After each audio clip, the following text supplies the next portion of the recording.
The Church of Saint Michael near Penbryn, and apparently there's talk that this could be one of the oldest churches in Cymru.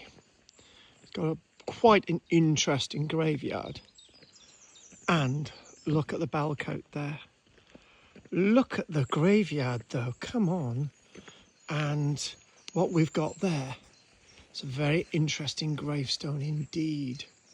There's in fact two of them. I've never seen anything like this. Let's see who this is about.